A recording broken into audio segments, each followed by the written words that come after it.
काय माझी वाणी मानेल संतासी, काय माझी वाणी मानेल संतासी, रंजवो चित्तासे आपुलिया. अवघे जेने पापनासे, अवघे जेने पापनासे, ते असे पंढरीसी. गात जागा गात जागा, प्रेम माघा विठ्ठला, प्रस्तुत प्राप्त प्रसंगी प्राप्त स्थळी. कीर्तन रूपी सेवे करता निवडलेला अभंग जगद्गुरु जगतवंदने श्रीमंत श्री संत तुकाराम महाराजांचा 4 चरणाचा पंढरी परमात्म्याचा सरळ आणि सोपा अभंग आजचे नियोजित कीर्तन रूपी चिंतन करता निवडला आहे. विठाला विठाला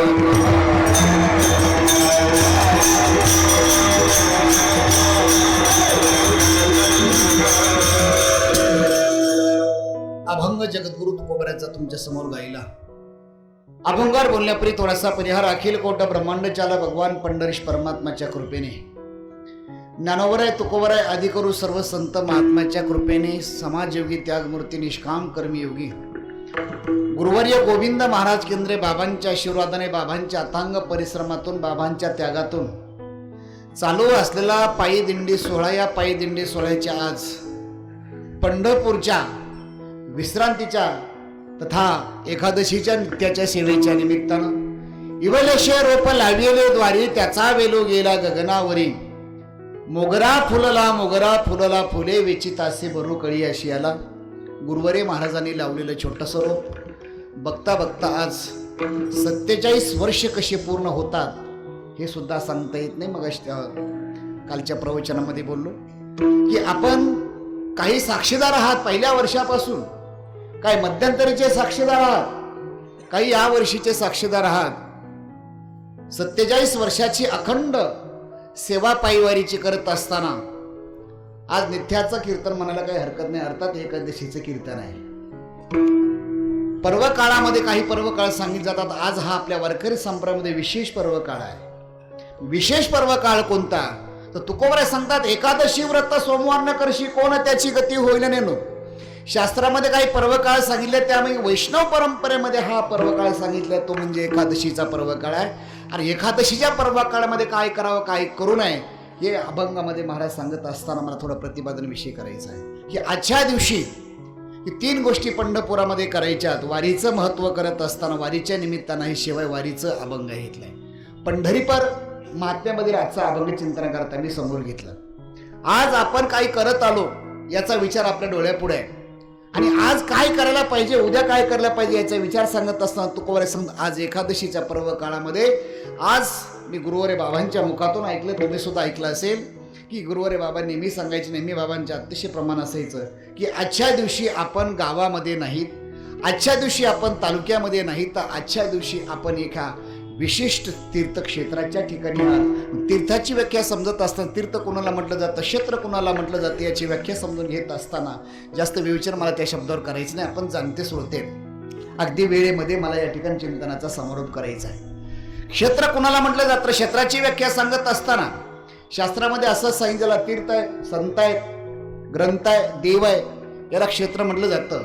आणि जगाच्या पाठीवर अनेक तीर्थ आहेत, पण अनेक तीर्थाचं महात्म्य पाहत असताना सर्व तीर्थाचा राजा म्हणून ज्याला संबोधलं जातं हे पंढरीपर तीर्थ आहे आणि त्याचा विचार मला सांगायचा आहे. विठाला विठाला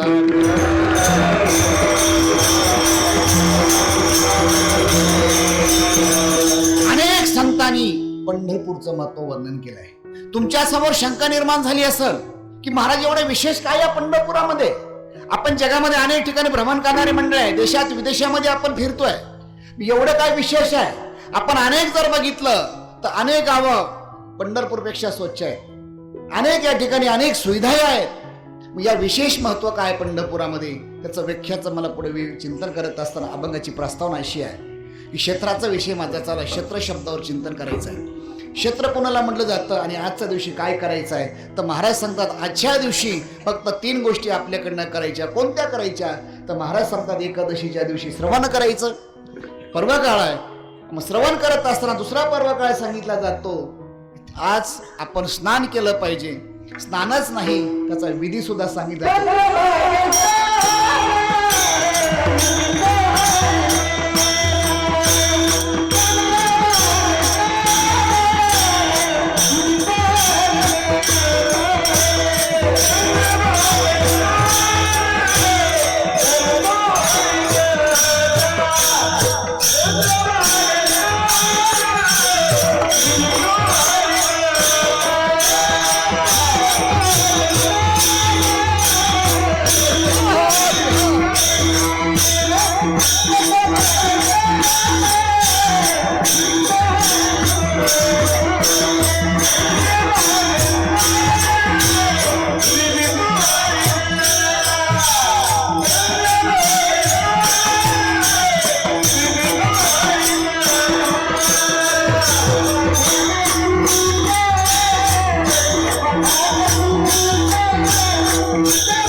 चंद्रभागे स्नान विधी तो हरिकथा.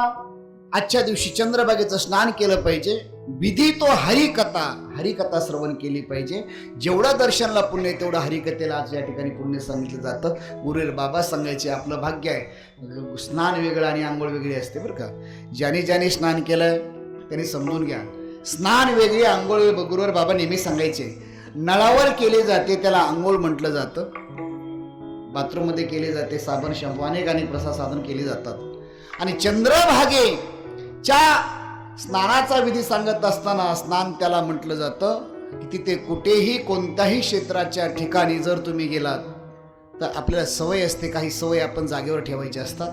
मी अनेक महात्म्याच्या मुखातून ऐकलंय या ठिकाणी कुठल्याही क्षेत्राच्या ठिकाणी तीर्थामध्ये गेलात तर तिथे कुठेही साबण कुठलाही या ठिकाणी शॅम्पू लागायचं नाही. उत्तर प्रदेशमध्ये गेलात नर्मदेकडे जर तुम्ही गेलात तर या ठिकाणी एवढं देवाला जेवढं आपण देवाला मानतोय त्याही पेक्षा या ठिकाणी तीर्थाला मानणारे लोक आहेत. नर्मदेकडे तुम्ही बघितलं असेल, आमच्या विनेकरला माहित आहे. विनेकरी बाबांनी परिक्रमा केली यावर्षी. आम्ही गाडीने केल्या, आमचं पुण्य नाही, पायीच गाडीने आम्ही केल्या. विधी सांगायचं आहे मला ऐका. कुठेही या ठिकाणी स्नानाचा विधी आहे. चंद्रभागेमध्ये गेलात तिथे या ठिकाणी स्नान करत असताना विधी सांगितला जातो. कसा स्नान करावं, कसं करावं, किती पद करावं, पहिला पाय कोणता टाकावा, दुसरा कोणता टाकावा, हातामध्ये पाणी कधी घ्यावं आणि या ठिकाणी त्यामध्ये कोणता मंत्र म्हणावा. तिथे गेल्यानंतर जर मंत्र म्हणायच्या अगोदर जर घराकडे सगळे लक्ष लागत असेल तर महाराज सांगतात घरीच बसलेलं बरं आहे, स्नान न केलेलं बरं आहे. हातामध्ये पाणी घ्यावं आणि मंत्र म्हणवा. गंगेचैव यमुनेचैव गोदावरी सरस्वती किंवा अनेक प्रकार आहेत. अनेक मंत्राचे स्नानाचा विधी आहे. तो विधी तिथे सांगितला जातो. तो स्नान करत असताना तिथे या ठिकाणी किती स्नान करावं आपल्याला सवय लागते. आपण स्नान इतकं गोड करतो की जणू काय कधी एखाद्या दुष्काळ तो आल्यासारखंच आपण जातो. एवढं नदीमध्ये पोहतो आपण की या ठिकाणी महाराज सांगतात तीर्थाच्या ठिकाणी या ठिकाणी स्नान फक्त करत असताना एका जागेवर बसून स्नान करावी. नाही जमलं आपल्याला तर तांब्याने स्नान करावी. या ठिकाणी पण आपला विधी वेगळा आहे की जणू काय आपण तिथे योगासन करायला जणू तुम्हाला अशा ठिकाणी प्रशिक्षण देण्याकरता बोलवलंय एखाद्या स्विमिंग पूलावर. महाराज सांगतात स्नान करत असण्याचा विधी सांगितलाय. आजच्या दिवशी चंद्रभागे स्नान विधी तो हरिकथा. आणि हा करत असताना समाधान पाहिजे असेल ही गोष्टी आपल्याकडे घडल्या पाहिजे. पंढरपूरला तुम्ही आलात, प्रकृती ठीक आहे, प्रकृतीचं स्वास्थ्य आपलं साथ देत नसल त्याला थोडं वेगळ्या बंधन नाही आहे. पण तुम्ही चांगले या ठिकाणी इतक्या सुंदर प्रकृती आहे. या ठिकाणी जेवायला बसल्यानंतर सर्वांच्या अगोदर ताट घेऊन भांडणं करतो आपण आणि पळण्याकरता एखाद्या गोष्टी इतकं पळतो. पण तिथे जेवढं पळतो तिथे स्नानाचं महत्व आहे, तीर्थाचं महत्व आहे, क्षेत्राचं महत्व आहे. इथे आपण ही गोष्टी केल्या पाहिजेत. आणि इथे आल्यानंतर आपण क्षेत्राच्या ठिकाणची व्याख्या सांगितली जाते. चंद्रभागे स्नान विधी तो हरिकथा. हरीची कथा श्रवण केली पाहिजे. त्याचा परिणाम काय मला पुढे सांगायचं आहे. आजचा विधी आहे चंद्रभागे स्नान विधी तो हरिकथा. आणि अजून पुढे सांगत असताना हे क्षेत्राचं कीर्तन आहे. क्षेत्र त्यालाच म्हटलं जातं, मी पुन्हा सांगेल, चंद्रभागा तीर्थ आहे. पुंडलिकराया संत आहेत आणि पांडुरंग परमात्मा देव आहे, त्याला क्षेत्र म्हटलं जातं. विठाला विठाला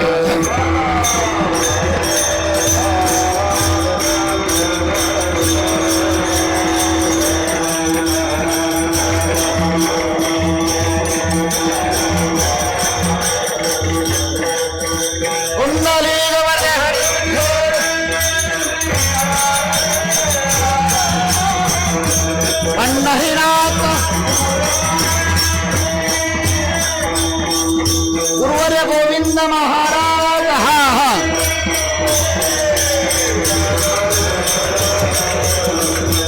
म्हणून एकादशी आहे पण चंद्रभागे स्नान विधी तो हरिकथा, त्याचा विचार मला सांगत असताना पंढरपूर महात्मे सांगितलं जातं. अभंगाची प्रस्तावना अशी आहे, या अभंगामध्ये जगद्गुरु तुकोबर आहे.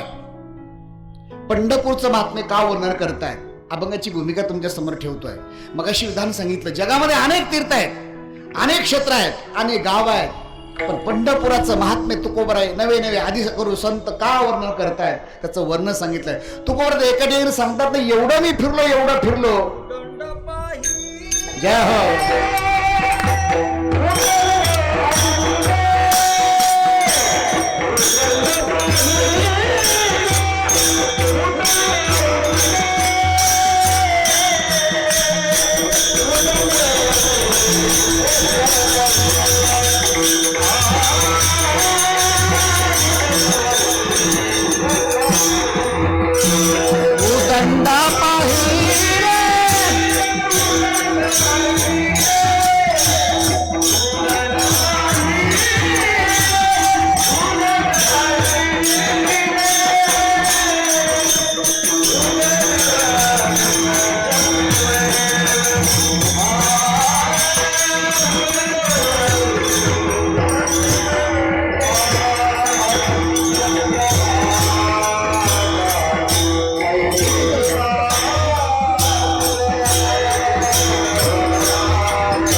पाहिले महाराज आयुष्य चंद्र भागा आयुष्य भीमा. जगाच्या पाठीवर तुकोबर गोड वर्णन करतायत. मी अनेक तीर्थ फिरलो पण आयुष्य चंद्र भागा आयुष्य भीमा तीर.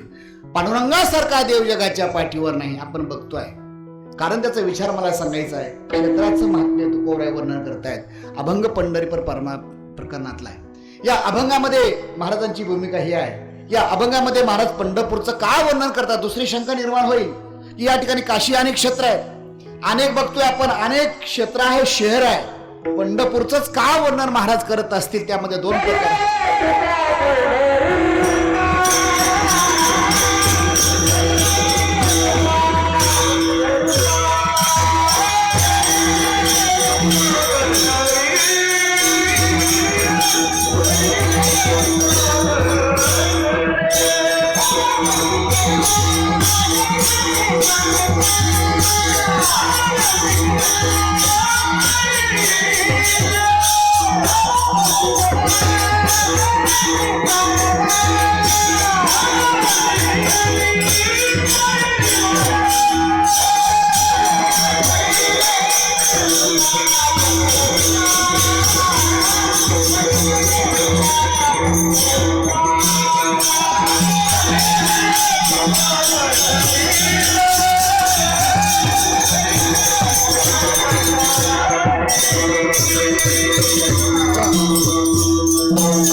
वाराणसी गंगा पाहिली द्वारका. महाराज सांगतात काशी बघितलं, द्वारका बघितली, पण पंढर सारखं महत्व किंवा पंढरपूर सारखं समाधान मला मिळालं नाही. पण महाराज वर्णन करतायत की अनेक क्षेत्र आहेत पण पंढरपूरचं महात्म्य वेगळं करतायत. त्यामध्ये दोन प्रकारे महाराजांना चिंतन करायचं आहे. एक साधारण धर्माने असाधारण धर्माने मला थोडं चिंतन करायचं आहे. या ठिकाणी एवढं विशेष महत्व रेलचल काय आपण बघतोय.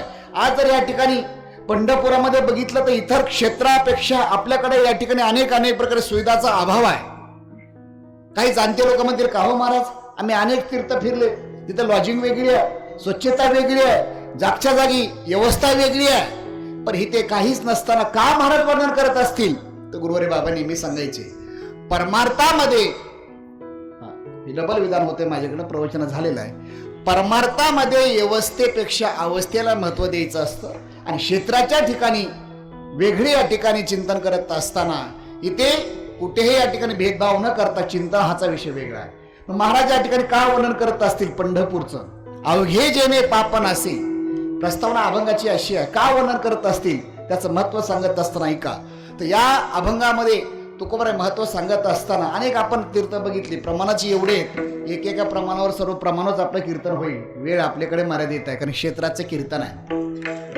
गावचं कीर्तन वेगळं असतं, क्षेत्राचं कीर्तन आहे. आणि नेमाचं कीर्तन एकादशीचं कीर्तन आहे, हरिदिनी कीर्तन आहे. तर या ठिकाणी महाराजांना वर्णन करतायत. लक्षात ठेवा, एखादा दृष्टांत तुमच्या समोर ठेवत असताना एक राजहंस नावाचा पक्षी आहे. अनेक या ठिकाणी सरोवरातून एक फिरत फिरत फिरत एक तो एका दुसऱ्या गावामध्ये दुसऱ्या देशामध्ये तो फिरत गेला.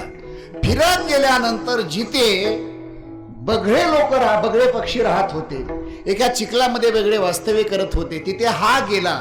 आणि तिथं गेल्यानंतर राजहंस तिथे गेल्यानंतर या ठिकाणी त्यांची चोच लाल आहे, पाय लाल आहेत, अगदी सुंदर दिसायला.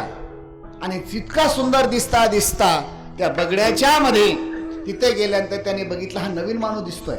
जसं एखाद्या वेळेस आपल्या दिंडी सोडून एखादा माणूस आपल्या दिंडीत आला नवीन, लक्षात येत अरे आपल्या दिंडीतला माणूस नाही दुसऱ्या दिंडीतला. त्या बगड्याने विचार केला, सरोवरामध्ये फिरत असताना हा नवीन आहे. जवळ गेले सांगितलं कोण असती, कुठून तुम्ही आलात. त्यावेळेस त्यांनी सांगितलं मी अमुक अमुक गावाकडे, मी तिथे राहतोय, सरोवरात राहतोय. तिथे काय खाता तुम्ही. म्हणजे मी खात वगैरे नाही, तिथे मी या ठिकाणी शिंपल्यातून जे पाऊस पडतो त्याचे मासे निर्माण होतात, शिंपल्यामध्येच या ठिकाणी मी तिथे मासे या ठिकाणी सेवन करतो.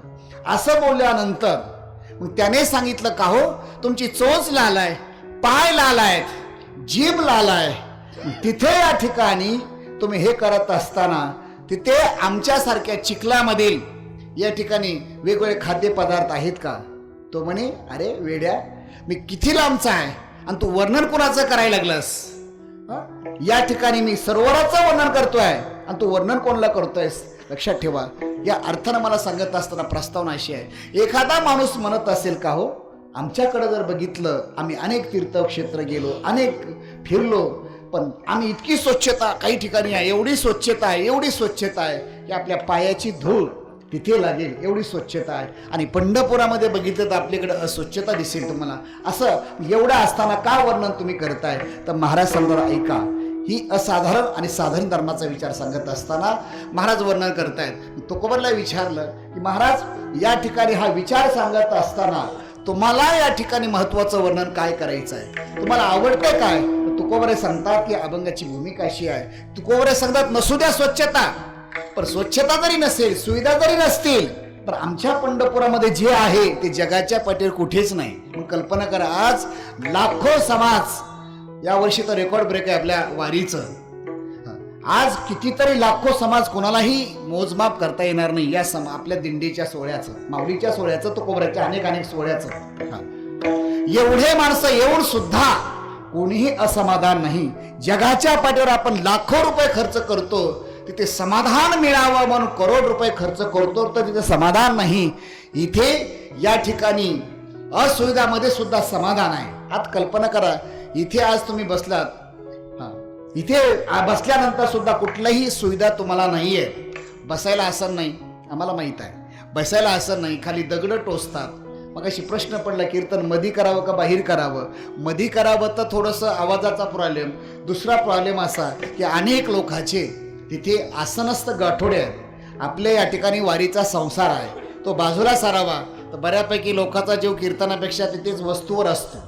प्रश्न निर्माण झाला कुठे करावं, पण पुढं लक्षात आलं चला थोडंसं व्यवस्थेपेक्षा अवस्थेला महत्त्व देणं महत्त्वाचं आहे. यावर्षी आपण याच विहिरीच्या जागेवर जरी दगडाने आपल्याला थोडंसं एकूण रामदेव बाबाची आपण आसनं करतो ना, इकडं या ठिकाणी 84 आसनं, तसं आपल्या कीर्तना 2 तासामध्ये मला वाटते जवळजवळ 700-800 आसनाचा प्रकार. एकूण पाय उचलायचा तिकडे ठेवायचा, टोचलं की पुढे सरायचं. पण ऐका, एवढं सुद्धा असताना आपल्या इथे असमाधान मिळत नाही, समाधान मिळत आहे. हेच पंढरपूरचं सर्वात महत्वाचं वैशिष्ट्य आहे. विठाला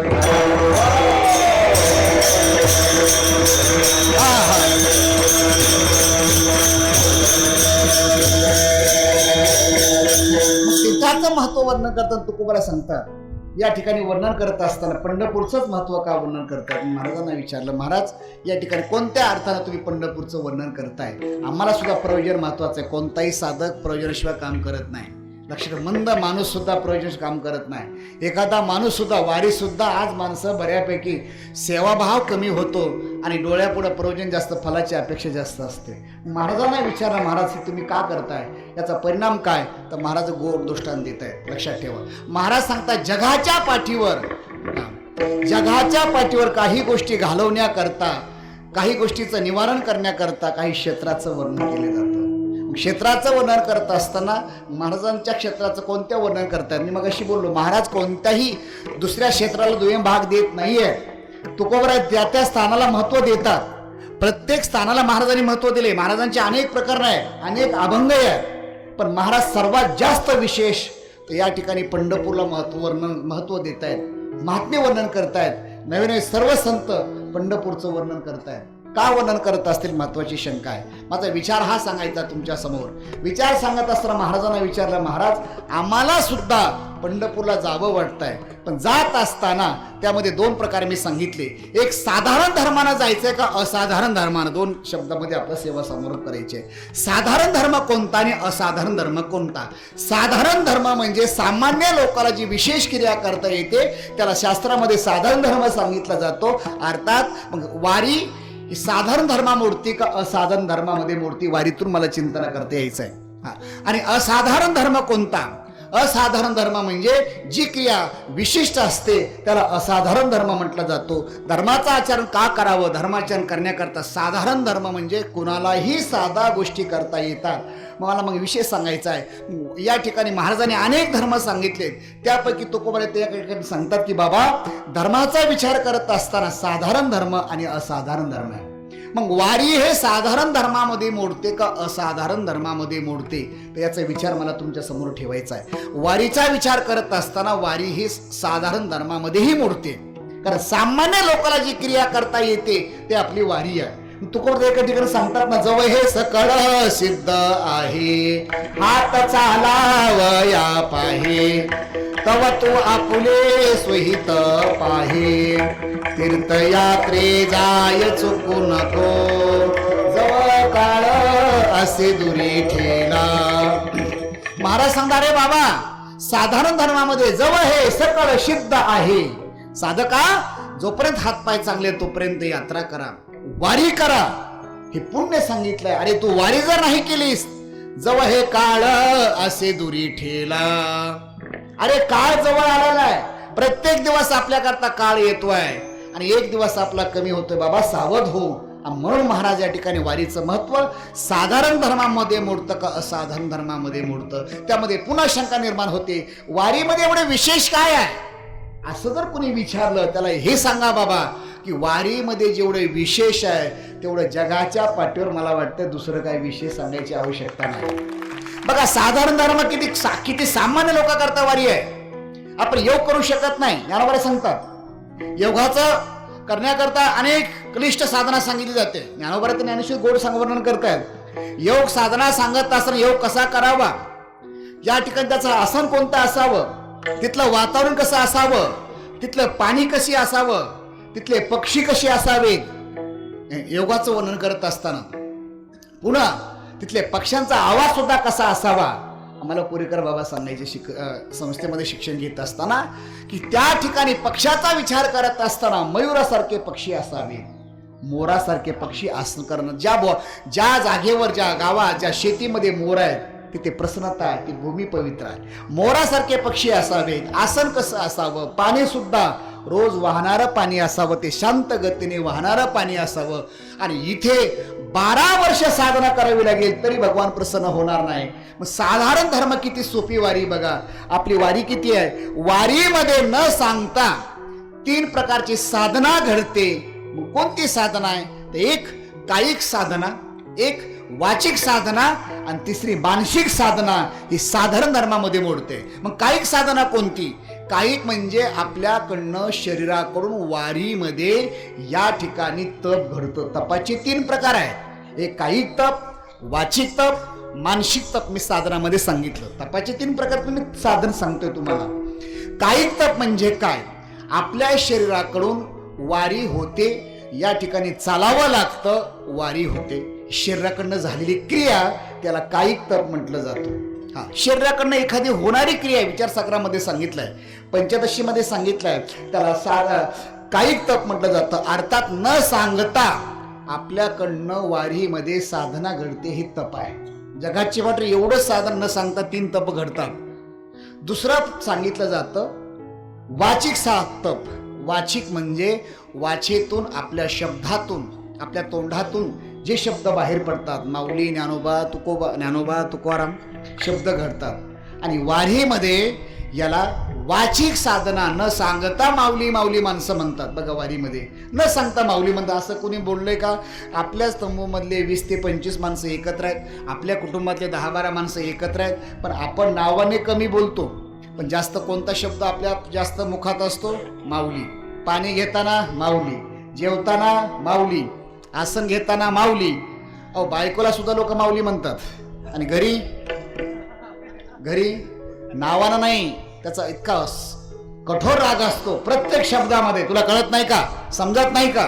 पण ते सुद्धा माऊली, पाणी घ्यावं, लक्षात ठेवा. आणि मी सांगेल की संसारामध्ये सुद्धा पत्नीला सुद्धा तसं स्थान द्यावं. मित्राप्रमाणे, मैत्रीप्रमाणे या ठिकाणी पत्नीला सुद्धा एखरी भाषेत न बोलता. कारण आमच्या मंदिराचे अध्यक्ष समोर बसले, त्यांचा एक मला संसार खूप आवडतोय. त्या ठिकाणी आम्ही बऱ्याच तीर्थयात्रेला असतो. तीर्थयात्रेला गाडी जरी बसायची, तुम्हाला गाडीत बसायचंय का? तुम्ही वेगळा अर्थ काढाल. ही साधारण म्हणजे एक संसाराची व्याख्या करत असताना स्थान कोणाला द्यावं. परवा पंक्तीला ज्यावेळेस आले होते, पंक्तीला आल्यानंतर आजीवन पंगत आपली असतील. मी मला चला संकल्प सोडायला बोलवा. दोघांचं नाव घेतलं. त्यावेळेस सांगितलं चला तुम्ही या, तुम्ही सुद्धा हात करा. म्हणजे पत्नीला सुद्धा आदर अर्थानं बोलावं, हा धर्म आपला शिकवतोय. वारी हे शिकवते. वारी म्हणजे पत्नीला वेगळं दोन स्थान सांगत नाहीये. मला सांगायचं काय, जास्त विचार मला व्यवहारातलं करायचं नाही.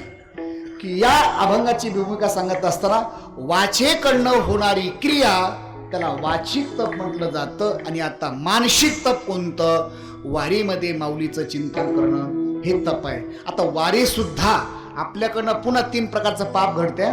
कायिक पाप, वाचिक पाप आणि मानसिक पाप आपल्याकडनं सुद्धा घडत आहे. शरीराने दुसऱ्याला वेदना देणं या ठिकाणी आपल्याकडनं ही कायिक पाप आहे. दुसऱ्याची वळकुटी लांब टाकून देणं, त्याच्यावर उभारणं आणि आपली वळकुटी पहिले काढून घेणं, यालाही म्हटलं जातं. जेवत असताना तिकडे वाढायला चालू आहे, धक्का मारून जागा करून तिकडे वाढ चालू आहे, संकल्प सोडायच्या अगोदर जेवणं, याला सुद्धा मला वाटतं कायिक पाप आपल्याकडनं घडलं जाईल. तंबूमध्ये भाकरी घेऊन जाणं, याला सुद्धा म्हटलं जातं कायिक पाप. वाचिक पाप, कठोर बोलणं, रागानं बोलणं, दुसऱ्याचा दोष करणं, याला वाचिक पाप म्हटलं जातं. आणि मानसिक पाप, लोकांचं वाईट चिंतन करणं, ही मानसिक पाप आहे. मग तुकोबरला विचारलं महाराज की वारी हे साधारण धर्मामध्ये मोडते का असाधारण धर्मामध्ये? 2 शब्दामध्ये मला अभंगाची भूमी वगैरे यायचंय. वारी ही आपली पंढरपूरची वारी, आळंदीची वारी आहे. साधारण धर्मामध्ये मोडते का असाधारण धर्मामध्ये मोडते? तर तुकोबराय सांगतात की वारी सामान्य लोकाला क्रिया घडावी, साधन धर्मामध्ये मोडते. मग महाराजांना विचारलं, महाराज या ठिकाणी वारी करत असताना पुन्हा कशी करावी? त्याचं वर्णन अभंगाच्या पहिल्या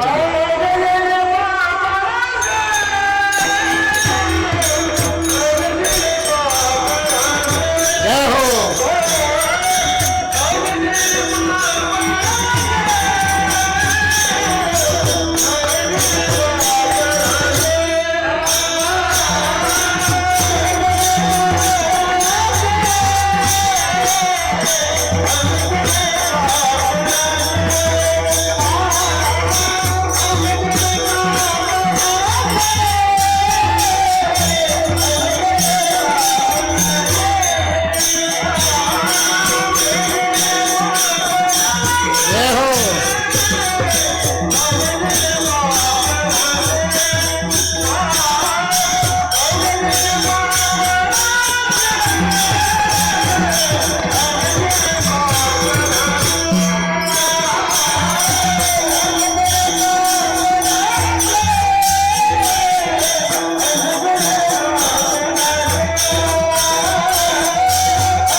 घे जेणे पाप नासे.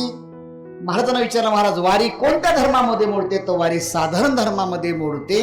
आणि साधारण धर्माची व्याख्या सांगत महाराजांचा परिणाम काय, आम्हाला फायदा काय? तर महाराज सांगतात, जगाच्या पाठीवर अनेक साधना केली, पण वारीमध्ये जर साधना केली तर तुमच्या पापाची निवृत्ती होते. अवघे जेणे पाप नासे. पाप म्हणजे काय? अवघे जेणे पाप नासे. उत्तरार्धामध्ये ते हे असे पंढरीसे. पंढरपुरामध्ये आहे पापाच्या निवृत्ती करता साधना आहे.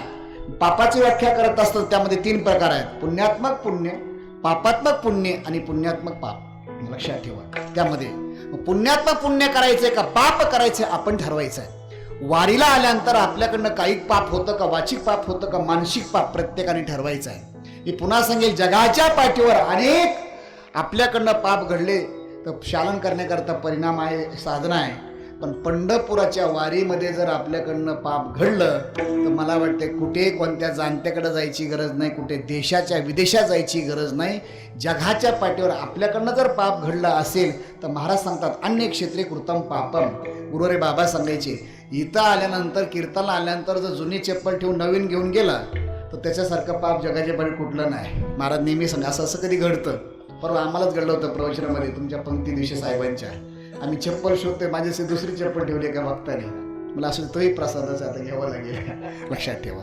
म्हणजे अन्य क्षेत्रे कृतम पापम. विषय पाप घालवण्याचं साधन आहे ही वारी आहे. इथे आपल्याकडनं पाप घडू नये. घडू नये. बघा किती निष्ठावान वारकरी आहे वारी करणारे, इतके निष्ठावान आहे आजही वारीमध्ये. आणि विशेष आपल्या दिंडीमध्ये हा अनुभव आपल्याला जास्त बघायला मिळतोय.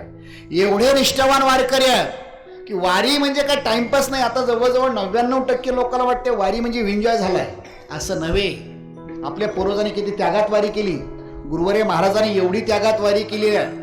अगोदरच्या पूर्व संतांनी बघा, वारीमध्ये त्या वारी करत असताना एक वेळामध्ये त्यांना भोजन मिळत नव्हतं. हैबत बाबांची परंपरा बघा. हैबत बाबांनी ज्यावेळेस पालखी सोहळा, मुख्य प्रवर्तक हैबत बाबा आहे, त्यांच्या अगोदर भगवान शंकराची वारी आहे.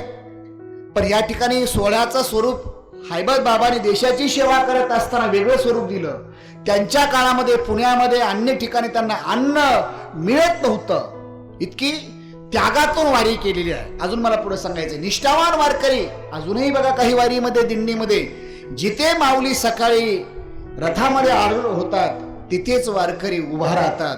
आणि जिथे माऊली विश्रांतीला थांबतात तिथेच वारकरी माऊलीच्या पुढे सुद्धा जात नाही आहेत, रथाच्या पुढे सुद्धा जात नाही आहेत. आणि आपण बघा बरं, खरंच सांगा, तुम्ही आत्मपरीक्षण करा.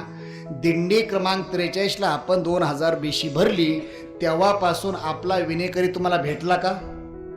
सांगा. विनेकरी उलट आपण तंबू ठोकायच्या अगोदर लपूर जास्त होत होता. मीडिया समोर बोलणं मला उचित वाटत नाहीये. तंबू ठोकायच्या अगोदर आम्ही तिथे पोहोचत होतो. ही आमची वारी आहे. लक्षात ठेवा. वारी म्हणजे साधारण आहे, टाइमपास नव्हे. वारीचा अर्थ सांगा, माऊली जिथे विश्रांतीला थांबले तिथेच आपण थांबलं पाहिजे.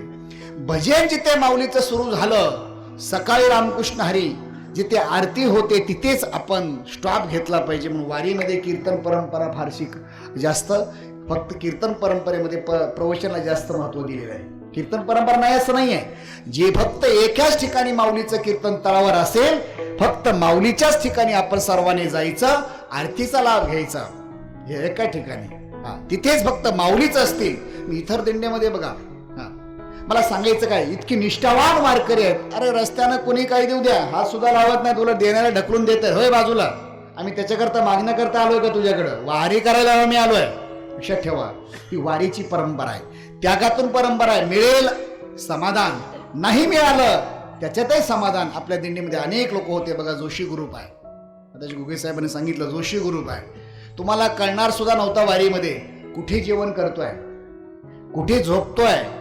आपल्या दिंडीमध्ये चालतात, आपल्या दिंडीमध्ये चालत होते, आपल्या दिंडीमध्ये राहत होते, आपल्या दिंडीमध्ये वास्तव्य करत होते. पण ते चालतात कुठं? आम्हाला सुद्धा शेवट काळाला 2 मुक्कामाला.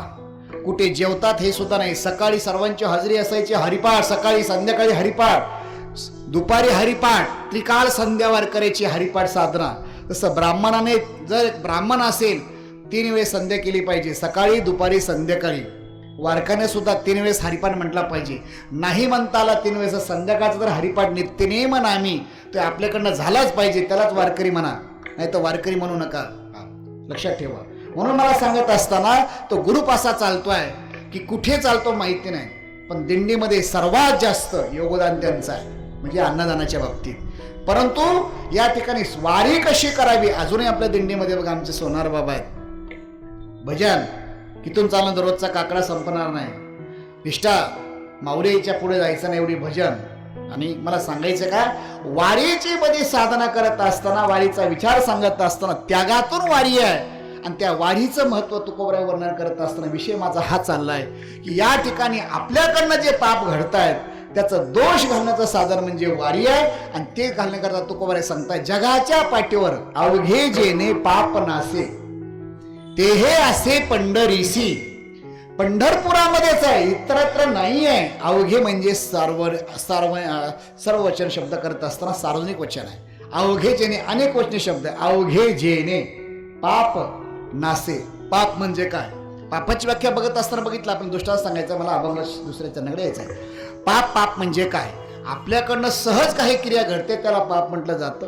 अजून एखाद्याला विचारलं तर पापाची व्याख्या म्हणजे काय, तर या ठिकाणी व्याख्या करत असताना पाप याचा अर्थ काय, तर या ठिकाणी निषिद्ध कर्माचा जो आचरण करतो त्याला पाप म्हटलं जातं, अशी व्याख्या आहे. विहित कर्माचा जो आचरण करतो याला पुण्य म्हटलं जातं.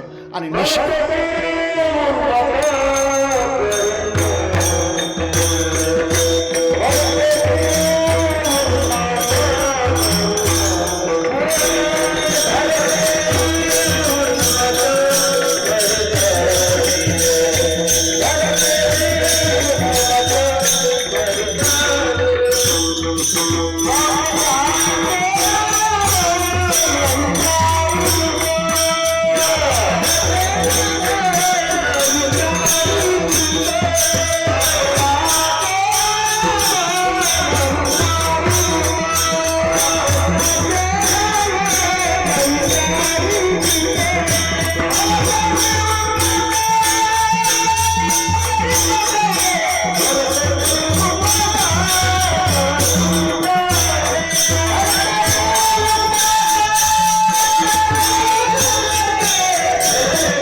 उन्मत्त करू, उग उन्मत्त राहून वागणे याला पाप म्हटलं जातं.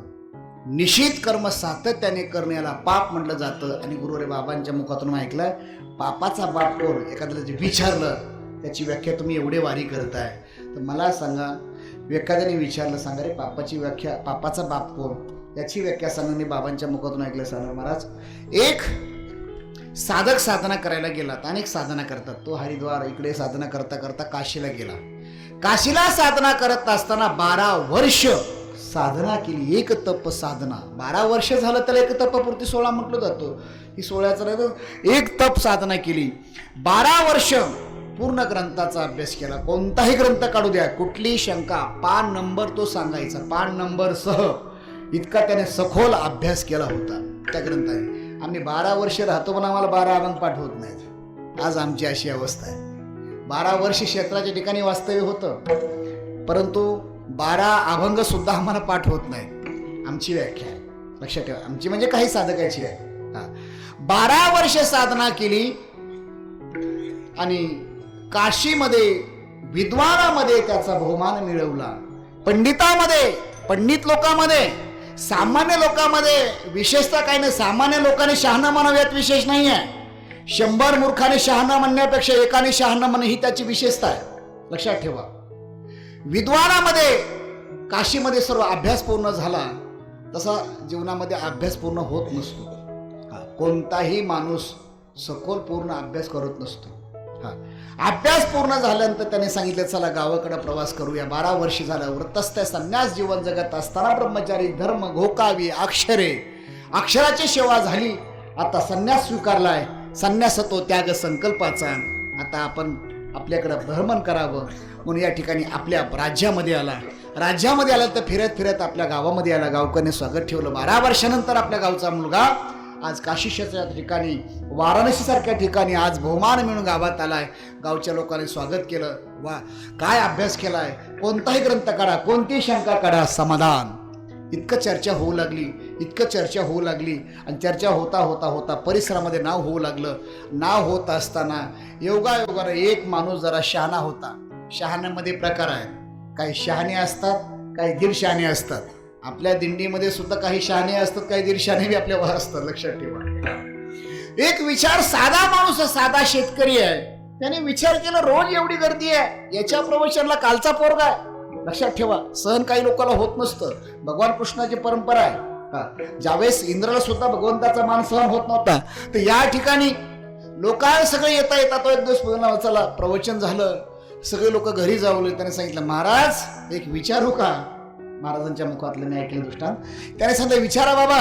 फेट्यावाला म्हातारा होता, एकदम साधा माणूस आहे, सिंपल माणूस आहे, भोळा आहे.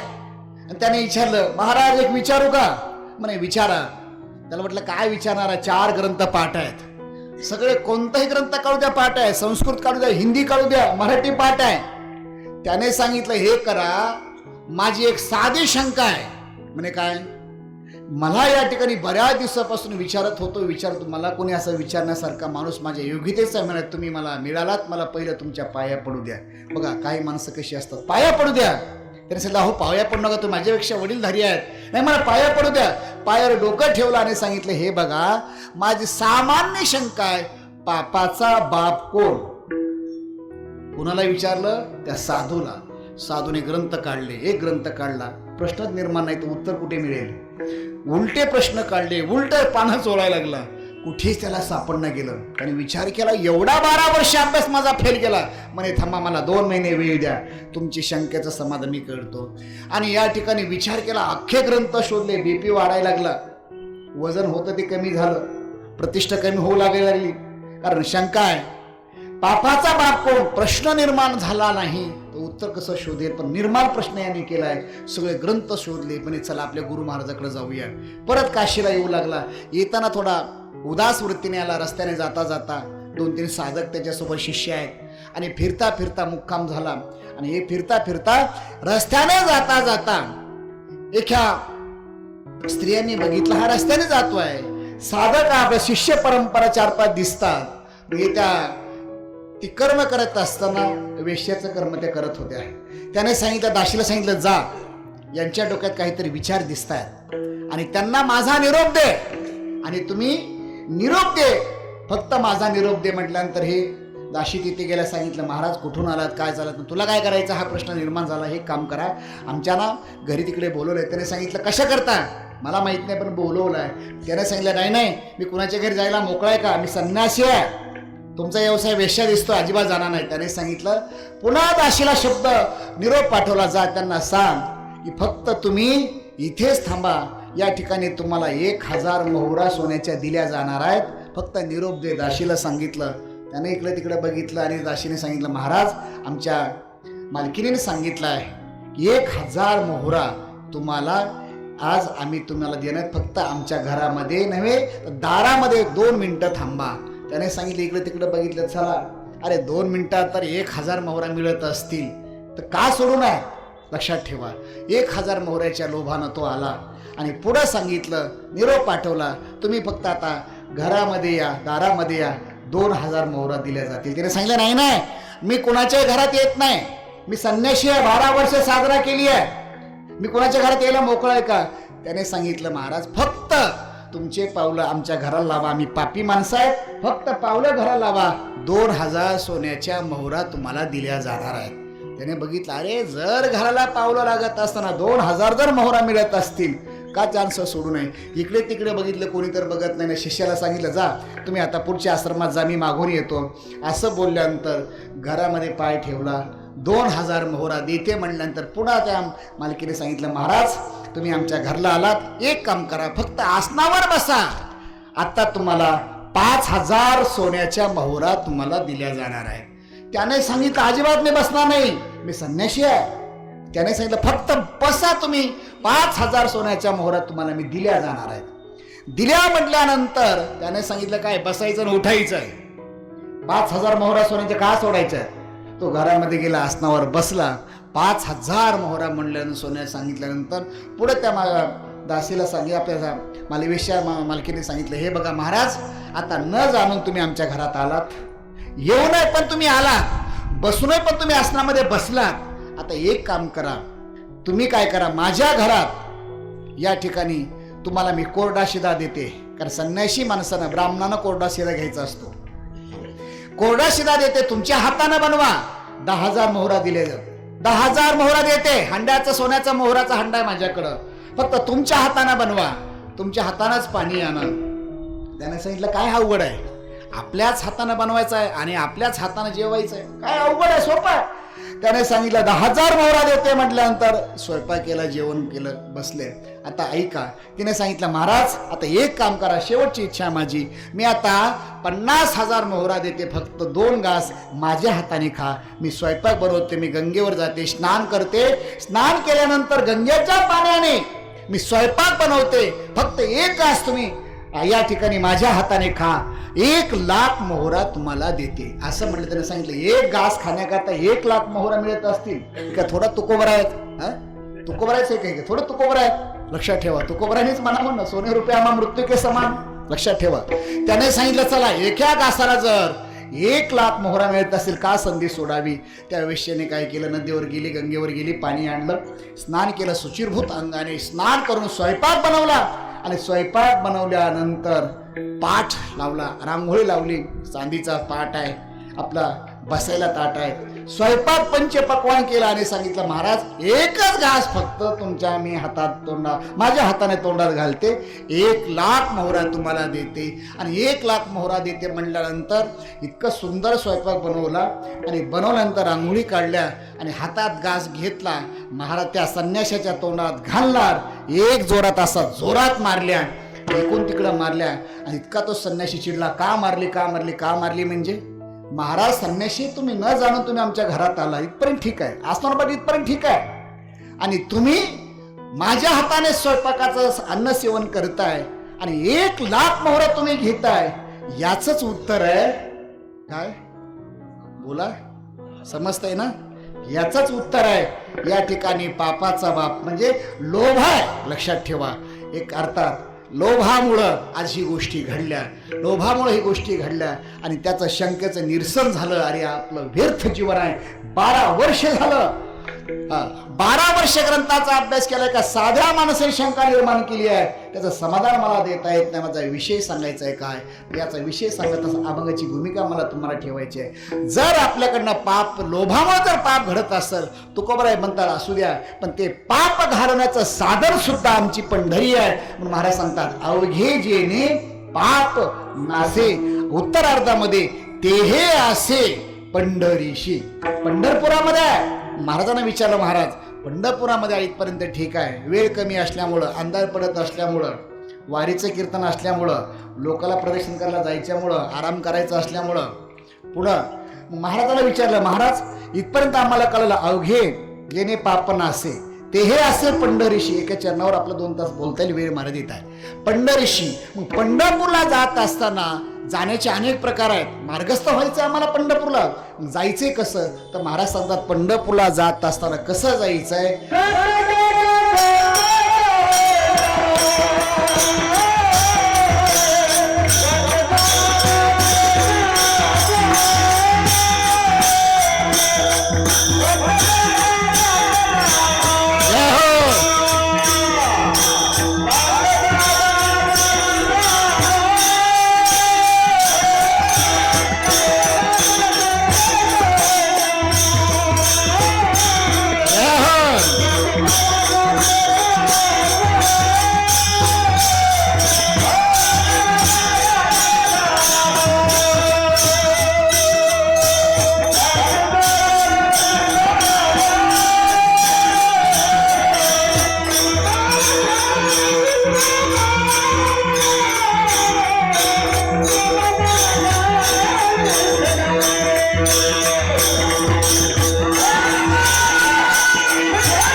वारीचा महाराज विशेषता काय आहे? महाराज सांगतात, अवघे जेणे पाप नासे तेहे नासे पंढरीसी. महाराजांना विचारलं विशेष. अरे विशेष हे आहे की जगाच्या पाठीवर पंढरपूर सारखं महत्व नाही, आणि पुढं महत्वच नाही तर पंढरपूरला जायचंय कसं? तर महाराज सांगतात, गात जागा प्रेमा मागा विठ्ठला. गात जा, नाही तर आज आमच्याकडे वारीमध्ये जवळ खात जागा एवढी व्याख्या चालू आहे. 10 वर्षापूर्वी वारी आम्ही केली, 15 वर्षापूर्वी वारी, पहिल्या वर्षी आम्ही वारी केली. खूप बदल झाला आता. 15 वर्षापूर्वी आम्हाला संध्याकाळी शेव मिळायचे असे नाश्त्याला. शेव आम्ही ते नाश्त्याला मिळाल्यानंतर सकाळपर्यंत आम्ही स्वतः ठेवत होतो. लक्षात ठेवा, आता एवढा बदल झालाय. 15 वर्षाची वारी, 10 वर्षाची वारीने आता या ठिकाणी एवढी वारीमध्ये बदल झालाय की लोकांमध्ये सुद्धा एवढा बदल झालाय की लोक भजनापेक्षा व्यवस्था कशी होईल, संध्याकाळी जेवायला काय मिळेल. मला बरेच लोक विचारतात, महाराज उद्या मुक्काम कुठे आहे, असं कोणी विचारत नाही. बऱ्यापैकी विचारतात चुकल्यानंतर. पण या ठिकाणी नवीन माणसं, महाराज उद्या जेवायला काय? मी सांगत असतो उद्याच्या उद्या ठरवू, आज कसं सांगायचं आहे. आज महाराज सांगणारे वारीमध्ये आज जवळजवळ आपलं सांगत नाही, आज मी बरेच बघतोय आपण वारीमध्ये सुद्धा आज या ठिकाणी नुसतं आपण खाण्याकरता येतोय का, वारीमध्ये आनंद उपभोगण्याकरता येतोय का, सुविधा करण्याकरता येतो, हा प्रश्न निर्माण होतोय. वारीमध्ये लक्षात ठेवा, गात जागा. अरे गात जा, चिंतन करा, कल्पना करा, थोडस आत्मपरीक्षण करा.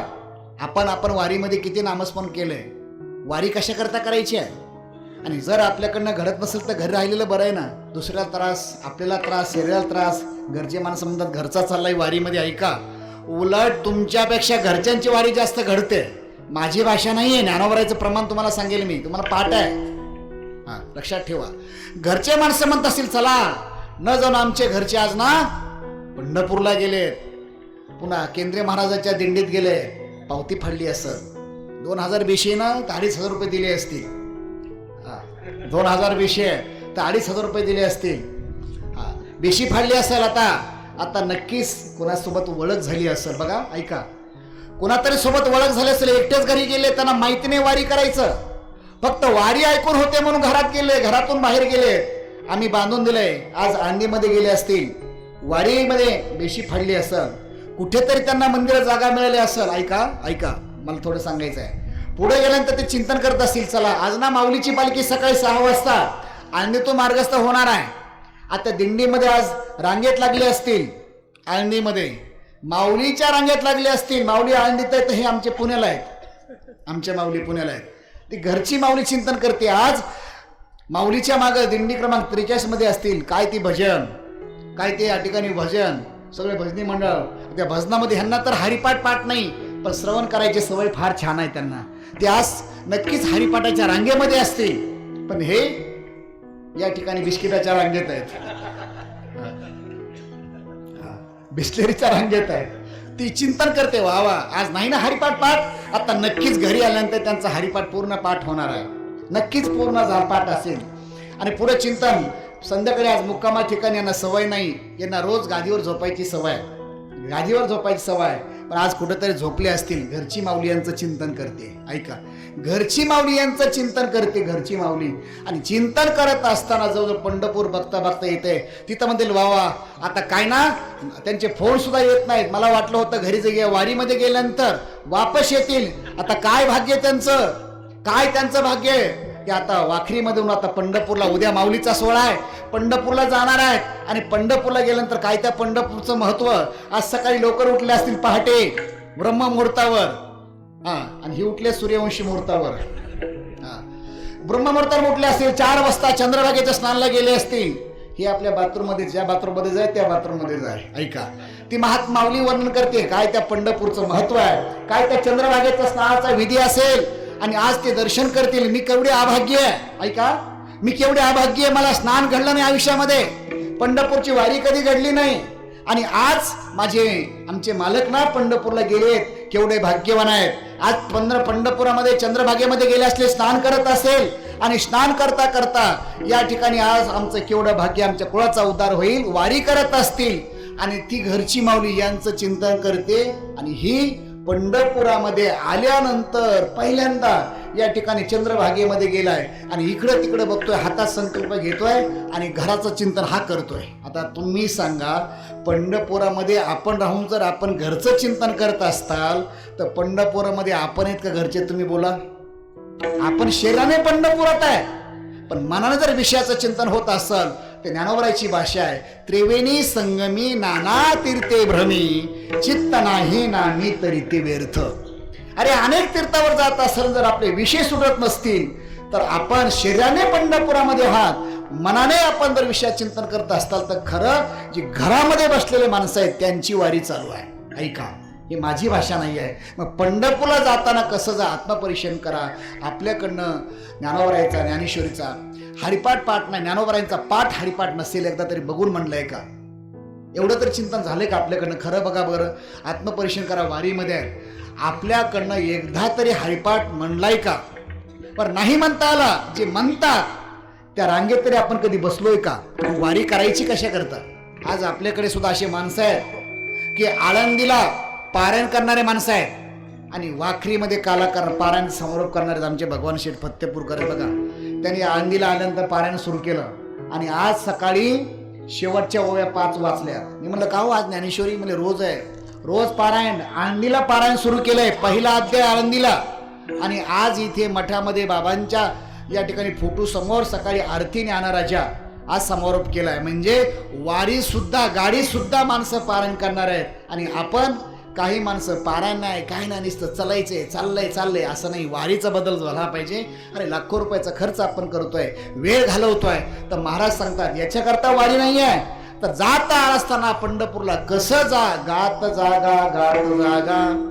नुसतं एवढंच नाही तर तिथं गेल्यानंतर प्रेम मागा विठ्ठला, पांडुरंगाला प्रेम मागा. जगाचा सुखाचा दाता आहे पांडुरंग परमात्मा, हा जगामध्ये सुखाचा दाता आहे. तो हा विठोबा निदान. इथं कोणती गोष्ट मागा, तुका म्हणे आम्ही जे जे इच्छा करू ते ते कल्पतरू पुरवितो. महाराज सांगतात एखाद्या झाडाखाली, कल्पतरू झाडाखाली इच्छा करावी आणि त्यांनी पूर्ण करावी. तसं जगाच्या पाठी फक्त एकच भगवान परमात्मा आहे.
इतके गोड म्हणणार आहेत वारीमध्ये. बघा आपल्या वारीमध्ये आपल्या दिंडी एवढं गुरुवारे बाबांची कृपा आहे. बाबाच्या जीवनामध्ये लोकांनी विचारलं असेल, महाराज तुम्ही तुमच्या जीवनात काय कमवलं असेल, कोणती प्रॉपर्टी कमवलं असेल? बाबा सांगायची, माझ्या जीवनात मी 2 प्रॉपर्टी कमवल्यात. काही माणसं पैसा कमवतात, काही महाराज म्हणजे आम्ही बघतोय की त्यांना 10 तंबू आहेत, ते 12 तंबू सुद्धा आयुष्यामध्ये करता आले नाही आहेत. असेही काही दिंडी चालक आहेत. बाबांना विचारलं तुमच्या जीवनात तुम्ही काय कमवलात, तर महाराज सांगतात माझ्या जीवनात मी फक्त हे कमवलं आहे. हे सर्वात महत्वाचे. पहिलं बाबा सांगायचे, पैशापेक्षा माणसं जोडा, माणसाला प्राधान्य दिलं. आणि दुसरं माझ्या जीवनात लक्षात ठेवा, विद्या धनम सर्व धनम प्रधानम. माझ्या जीवनात मी सर्वात जास्त काय कोणतं धन कमवलं असेल ते विद्यार्थ्यांना आहे. बस एकावर एक बळी दे इतके म्हणणारे.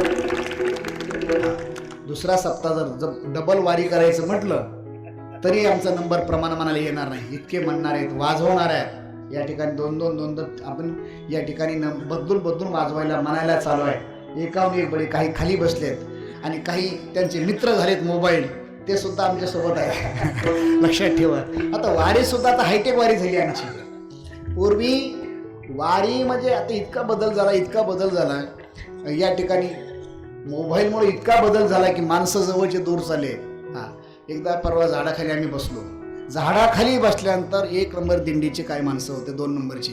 त्याने सांगितलं, महाराज रथ आला की आम्हाला सांगा. म्हणलं ठीक आहे. आम्ही बसल्यानंतर सांगितलं. एक मी झोपलो जागेवर, दुसरी उठलं, म्हणे बघा दिंडी चालली. त्याला दिंडी गेली, 43 नंबर गेला तरी त्याला कळना मोबाईलमुळं. हा, इतका आमच्यात बदल झालाय, लक्षात ठेवा. म्हणून सर्वात महत्वाचं आहे, गोड प्रमाण दिलं, एकावनी एक बळी रे. एकदा थोडक्यात चिंतन करायचं आहे. महाराज सांगतात या ठिकाणी, गात जागा प्रेम मागा विठ्ठला, विठ्ठलाला प्रेम मागायचं, तोही एक शिवर दाना जाता. जगाच्या पाठीवर विठे आयशे, म्हणजे विठेवर तो भगवान परमात्मा आहे. तो या ठिकाणी कसा आहे त्याचा विचार सांगितलाय. तो जगामध्ये दाता आहे, एवढा दाता आहे. काही माणसं मागून देतात, काही माणसं न मागता देतात, काही माणसं देव मागूनही देत नाहीत. पण आमचा भगवान पंढरीश परमात्मा असा दाता आहे, त्याच्याकडे तुम्ही कोणीही जा, पापी माणसानं जा, त्याच्याकरता तो देणारा तयार आहे. पुण्यवानानं जा, त्यालाही तो देतो आहे. पण तो कसा आहे तर महाराज सांगतात, तोची एक शूर दानदाता किंवा शूरदाता. हा, विठ्यावर तो उभा आहे. त्याचा विषय सांगत असताना त्या ठिकाणी महाराज सांगतात, पण त्याच्याकडे कसं जायचं तो द्यायला नाही. घेशी तेव्हा द्यायची, असं हास्य उदार त्याची व्याख्या आहे. कधीही बघा, कोणती गोष्ट सहजासहजी तुम्हाला मिळणार नाही. तुम्हाला एवढं ऐश्वर दिसतंय दिंडीतलं, एवढं ऐश्वर दिसतंय महाराजांचं, केवढा त्याग महाराजांनी केला तेव्हा हे ऐश्वर उभा झालं. तसं तुम्ही काही गोष्टी कल्पना डोक्यातल्या काढा. सहज गोष्टी अशी कोणतीही गोष्ट नाही आहे की तुम्हाला सहज प्राप्त होईल. पण महाराज सांगतात देवाचं सुद्धा तेच आहे. तुम्ही वारीला आलात ना, वारीला आल्यानंतर तुम्ही नामसाधना वाढवा. दुकानदार कंटाळा, दारू सुद्धा मी दुकानात कंटाळा म्हणून मी दुकान टाकलं दारूचं, तरी मला समाधान होत नव्हतं.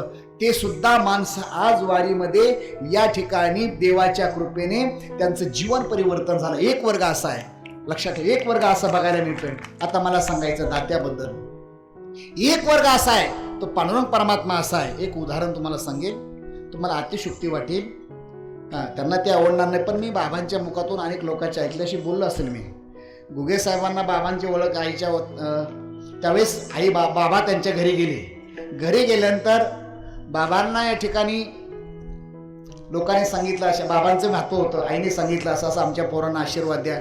मग बाबांनी सांगितलं कोणते आशीर्वाद द्यायचे आहेत. हा, एक लौकिक आशीर्वाद द्यायचा आहे का व्यवहारातला आशीर्वाद द्यायचा. आशीर्वादाचे अनेक प्रकार आहेत. हा, लक्षात ठेवा. काही माणसं आपल्याकडे, मी त्याशी बोललो जेजूरला, लोणंदला, काही माणसाला शेतीचे आशीर्वाद बाबांनी दिलेत, काहींना पुत्र संतचे आशीर्वाद दिलेत, काहीला विद्यार्थ्याचे आशीर्वाद दिलेत. बाबाला सांगितलं त्यांच्या साहेबांच्या आईने, या ठिकाणी पोरगा उभा राहायचा म्हणतोय ना, आशीर्वाद द्या.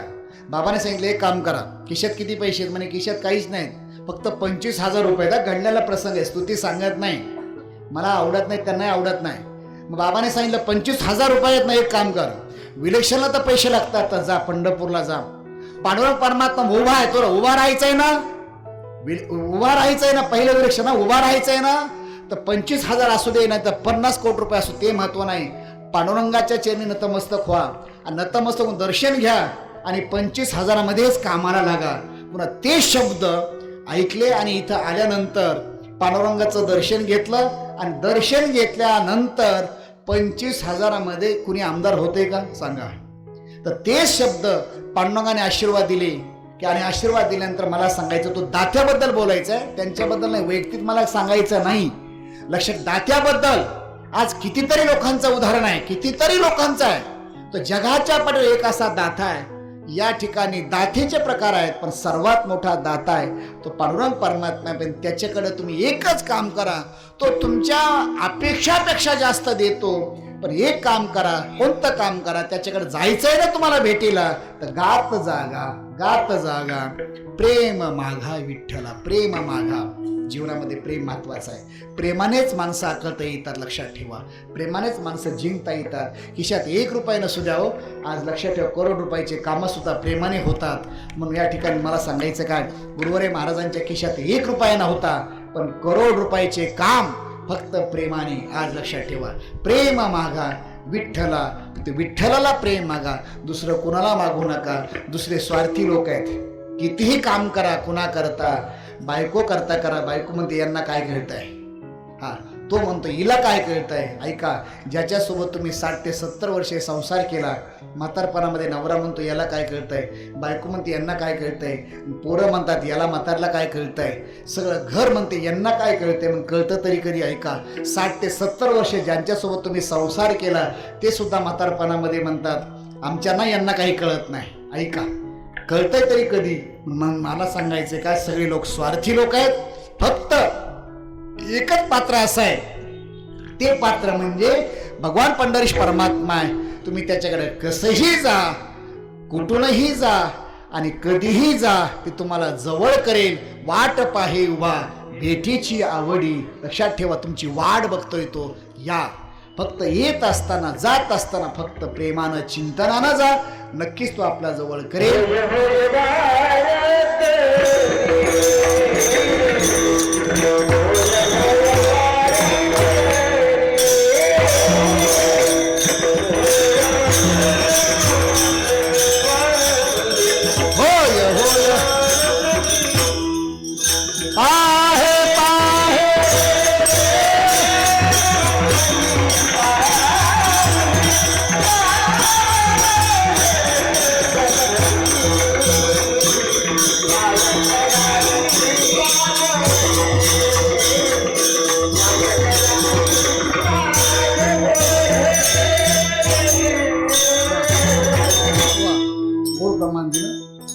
होय होय वारकरी पाहे पाहे रे पंढरी. वारकरी होऊन जा, आनंद वेगळा आहे. गाडीत जा, तोही आनंद आहे. पण हो करत असताना महाराज सांगतात तुम्ही वारकरी व्हा. महाराज सांगतात वारकरी होऊन जर गेला तर मोक्षाचे अधिकारी होणार. लक्षात ठेवा, पंढरीचे वारकरी ते अधिकारी मोक्षाचे. इतर अधिकार मिळवण्यापेक्षा, मागून घेण्यापेक्षा जर तुम्ही वारी केली तर महाराज सांगतात जगाच्या पाठीवर मोक्ष सुद्धा तुमच्या पायापर्यंत. मोक्ष सुखा हनुला आता मोक्षामा घरी कामारी हे दाशी. एवढं चिंतन एवढं केलं त्याचा परिणाम असा होईल. महाराज सांगतात गात जागा प्रेम माघा विठ्ठला. महाराजांना विचारलं महाराज एवढे विशेष काय, तर महाराज सांगतात देवाकडं काय कमी, अवघी सुखाची चरासी पुंडलिकासी उडली. एवढं सुख आहे. लक्षात ठेवा, एवढं सुख आहे की पुंडलिकाच्या जवळ सगळं सुख आहे. सुखाची चराशी पुंडलिकाचंच का, त्याचं चिंतन वेगळे मर्यादा वेळ आपल्याकडे मर्यादित आहे. महाराज सांगतात अवघी सुखाची चराशी पुंडलिकाशी उडली. आपण सुद्धा काय केलं पाहिजे, परमात्म्याचं चिंतन केलं पाहिजे. कसं केलं पाहिजे, सुख पाहिजे ना, सुखा करता तर आहे ना, परमात्म्याचं चिंतन केलं पाहिजे. चिंतने तद्रूपता जर अवस्था प्राप्त पाहिजे असेल, व्हावी असे वाटत असेल तर आपण काय केलं पाहिजे, चिंतन केलं पाहिजे. म्हणजे कसं केलं पाहिजे, तर वारकरी संप्रदायाच्या नियमानुसार एकच मिनिट तुम्हाला त्रास देतो. सर्वांनी हात वरती करा, सर्वांचे फोटो काढायचे आहेत. आता येणाऱ्या काळामध्ये या जागेवर आपला वास्तूमध्ये आपले फोटो लावायचे ना. सर्वांनी गाडीच्या मधले बसलेले माणसं, ज्याला ज्याला हात आहे त्यानेच वाजवा, हात नसेल त्याने वाजवू नका, माझा आग्रह नाही आहे. सर्वांनी आपला आवाज पांडुरंगापर्यंत गेला पाहिजे, भगवान पंढरीश परमापर्यंत. महाराज सुद्धा कळू द्या या ठिकाणी आपले वारकरी आहेत कोणत्या अवस्थेमध्ये परमात्म्याचं चिंतन. सरळ सरळ हात खाली करू नका. टाळी टाळी, हा हा हा हा.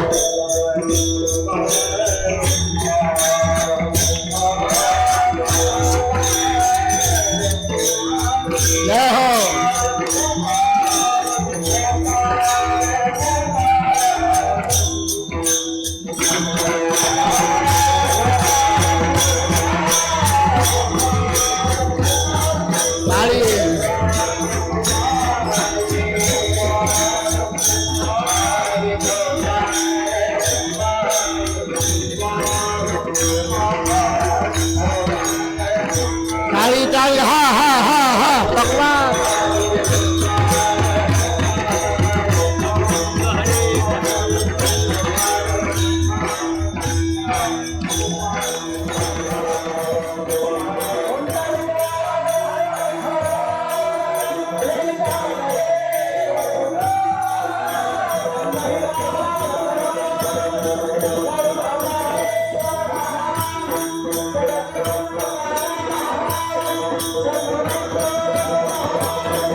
सर्व जोरात एकदा टाळकऱ्या करता टाळ्या वाजवा, स्वागत करा.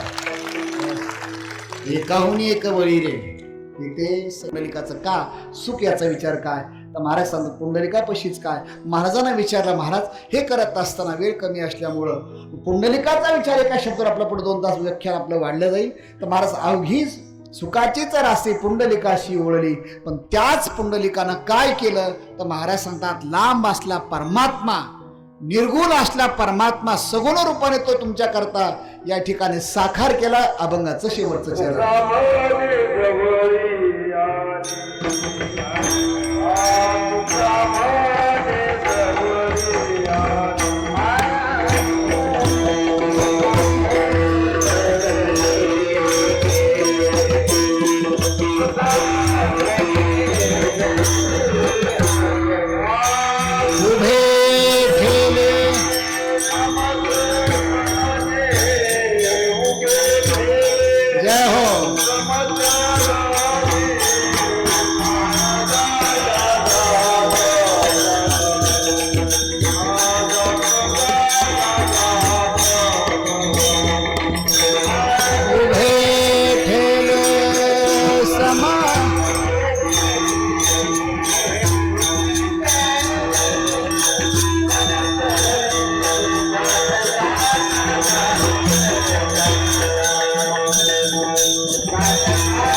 जवळी आले उभे ठेले समचरणी.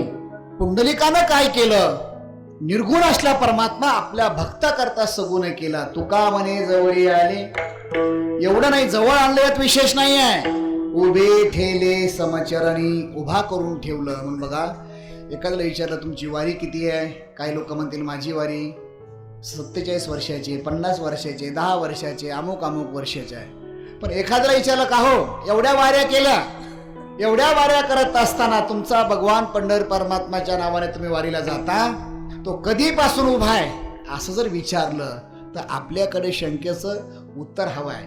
वारी करणं म्हणजे नुसतं तुम्ही केली म्हणून मी केलं नाही, तुम्ही केली म्हणून मी करायची नाही. वारीमध्ये वेगळ्या अर्थानं वारी आहे. दरवर्षी काहीतरी आपल्याकडनं वेगळं काही घडलं पाहिजे. एखादं विचारलं पंढरपूरचा पांडुरंग परमात्मा आहे उभा कधीपासून आहे सांगू शकाल. तर महाराज सांगणार रे आमचा पांडुरंग परमात्मा कधीपासून म्हणण्यापेक्षा युगे 28. हा पण कशा करता वाट पाहे उभा, मग अशी प्रमाण झालं. बरं अजून काय. तर महाराज सांगतात तुका म्हणे जवळी आले. इतका जवळ आणला आमच्या पुंडलिक रायानं. तो लांब निर्गुण असला परमात्मा सगुण केला. उभे ठेले समचरणी. ठेले उभा राहिलाय, तो झोपलेला नाहीये. अनेक देव बघा झोपलेले आहेत, काही भोजन करतात, काही असतात, पण एकच जगाच्या पाठीवर देव आहे, तो म्हणजे तुमच्या माझ्या करता सातत्याने उभा आहे. उभे ठेले कसा आहे तो. तर महाराज सांगतात समचरण सरोजम सांद्र नीलाभुधावम किंवा समचरण दृष्टी विठेवरी साजरी किंवा हे उत्पन्न. तो पांडुरंग परमात्मा आहे, त्याची दृष्टी सुद्धा सम आहे, पाये सुद्धा सम आहेत, त्याचे कमरेवर हात सुद्धा सम आहेत. का दृष्टी का सम आहे. ऐका, देवाकडे तुम्ही जाता दर्शनला, देवाकडे जाताना देवाचा सर्वांगाने विचार करा. देवाची दृष्टी सम का. याचा एक शास्त्रामध्ये कारण सांगितलं. समचरण सरोजम सांद्री नीलाभुधावम. देवाचे डोळे कसे आहेत, त्याची दृष्टी कशी आहे, सम असण्याचं कारण काय. देवाकडे कोणत्याही भावनेने जा, देव त्याच्यावर कृपाच करतोय. दृष्टी सम आहे, मोठं चिंतन वेळ मारित आहे. त्याचे हात का समायत, या अवतारामध्येच हात का समायत, तर लक्षात ठेवा अनेक अवतारामध्ये, कृष्ण अवतारामध्ये अनेक सैनिक या ठिकाणी, कृष्ण अवतारामध्ये बघा, राम अवतारामध्ये बघा, तिथे अनेक त्यांना वेदना सहन कराव्या लागल्या. या अवतारामध्ये अजून मला पुढे सांगायचं, या अवतारामधलं सांगायला लक्षात येईल. अवघड काम झालं आपल्याकडनं, शेतामध्ये जर आपण एखादं काम करत असताना थकलो भागलो तर आपण काय करतो, कमरेवर हात ठेवतो. एक दुसरा अर्थ सांगू तुम्हाला, एखादी आई आहे आणि सगळे मुलं शाळेत येतात आणि आपला मुलगा शाळेत येत नाही म्हणून ती आई घड्याळाकडे बघते, घड्याळाचा काटा पुढे आल्यानंतर गल्लीतल्या मुलाकडे बघते, मुलं येतात, आपला मुलगा काय येत नाही म्हणून घराच्या बाहेर जाते. ज्या रस्त्याने आपला मुलगा येतो रोज त्या रस्त्यावर उभा राहते, कमरेवर हात ठेवते आणि आपल्या मुलाची वाट बघते. भगवान परमात्म्याने अनेक अवतारामध्ये अनेक कार्य केलं, पण या अवतारामध्ये तो निश्चिंतेने उभा आहे म्हणून त्याचे कमरेवर हात सुद्धा समायत. बरं, पाये का जवळी ठेले या शब्द चिंतन आहे. पाय सम असण्याचं कारण काय, एक पाय मागे टाकता आला असता, मागे पुढे उभा, एक पाय पुढे एक मागे टाकता नसता आला का, हो, पण या अवतारामध्येच का, तर कृष्ण अवतारामध्ये बघा, देहुडा चरणी वाजवितो वेणू, एक पाय पुढे एक पाय पुढे मागे आहे. राम अवतारामध्ये धनुष्यबाण बांधताना एक पाय पुढे एक पाय मागे आहे. याच अवतारामध्ये विठ्ठलाचा पाय का समाय, तर महाराज सांगतात लक्षात ठेवा, या अवतारामध्ये देवाचे पाय सुद्धा समाय, कारण सामान्य लोकांकरता भगवान परमात्मा उभा आहे. आणि याच अवतारामध्ये जवळी ठेले, तो जवळ येतोय आपल्या भक्ताकरता. तुका म्हणे जवळी आले, उभे ठेले समचरणी, सगळ्या त्याच्या समगोष्टी आहेत, दृष्टी समायत, पाये समायत, हात समायत. देवाची लक्षात ठेवा प्रत्येक गोष्ट समाय, कारण देव त्यालाच म्हटलं जातं ज्याच्याकडे द्वैत भाव नाही, त्याला देव म्हटलं जातं.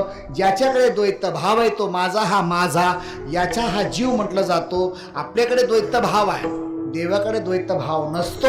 महाराज सांगतात तुका म्हणे जवळी आले, उभे ठेले समचरणी, गात जागा प्रेम माघा विठ्ठला.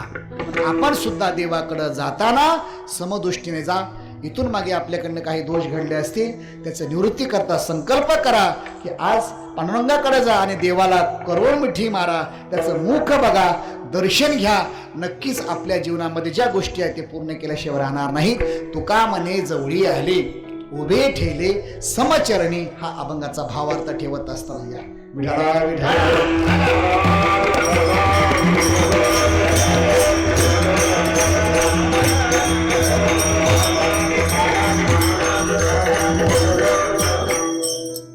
तुका म्हणे जवळी आले, उभे ठेले समचरणी, अभंगाचा भावार्थ तुमच्या पुढे ठेवत असताना महाराज सांगतात तो लांब असला परमात्मा भक्ता करता पुण्य करता सगुण झाला, तुमच्या माझ्या करता सगुण झाला.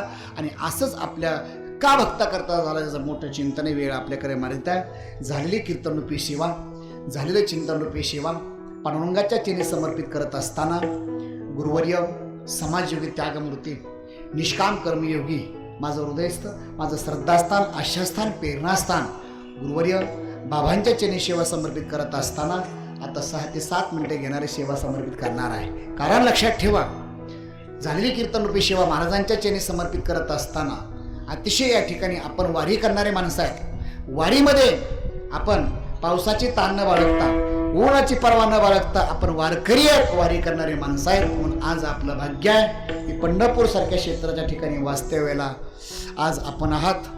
उद्यापासून लक्षात ठेवा, आजपर्यंत ही पांडुरंगाची वारी, ही वारी माऊलींची वारी, पायी वारी आजपर्यंत विसाव्याला आहे. आणि आज थकलेले वारकरी आहेत, विसाव्याला आलेले वारकरी आहेत. पौर्णिमेपर्यंत ही पांडुरंगाची वारी सुरू झाली आपली. आता पांडुरंगाची पंढरपूरची वारी उद्यापासून, पांडुरंगाची वारी होईपर्यंत. वारी कधी पूर्ण होते ऐका, आज एकादशी झाली म्हणून वारी पूर्ण नाहीये. तर ज्या दिवशी महाद्वारातला काला होतो, गोपाळपुऱ्यात जायचं असतं आणि गोपाळपुऱ्यातला काला झाला की वारीच पुन्हा आपण आपल्या दिशेला परतीला मागस्त व्हायचं असतं. म्हणून आज आपण इथपर्यंत आलो. आता तुका म्हणे जवळी आले, आता विसावा घ्यायचा आहे पांडुरंगाच्या दारात. आता पंढरपूरचे 3 दिवस 4 दिवसामध्ये पौर्णिमेपर्यंत तुम्हाला निमंत्रण असेल. गुरुवारी महाराजांच्या आशीर्वादाने सप्ताचं निमंत्रण असेल. उद्या द्वादशी असेल, उद्या सायंकाळी कीर्तन, सकाळी कीर्तन. रोज सकाळी 10 ते 12 कीर्तन इथे मठात होतात. संध्याकाळी 4 ते 6 या वेळामध्ये कीर्तन होतात. सकाळी अन्नदान, संध्याकाळी अन्नदान, पंढरपूरपर्यंत गुरुपौर्णिमेपर्यंत या ठिकाणी हा मठामध्ये गुरुवरे बाबांच्या आशीर्वादाने बाबांनी लावलेला नियम आहे. इथे जो वारकरी येईल काल्यापर्यंत, उद्यापासून अखंड हरिनाम सप्ताह आज प्रारंभ झाला. आजपासून महाद्वारापर्यंत या ठिकाणी गोपाळपुराच्या कालेपर्यंत इथे कीर्तन असतात. इथे ज्यांना या ठिकाणी काही माणसं म्हणतील चला आपली वर्गणी तर बेशी एकादशीपर्यंत नाही, महाद्वाराच्या कालेपर्यंत तुमची बेशी आहे.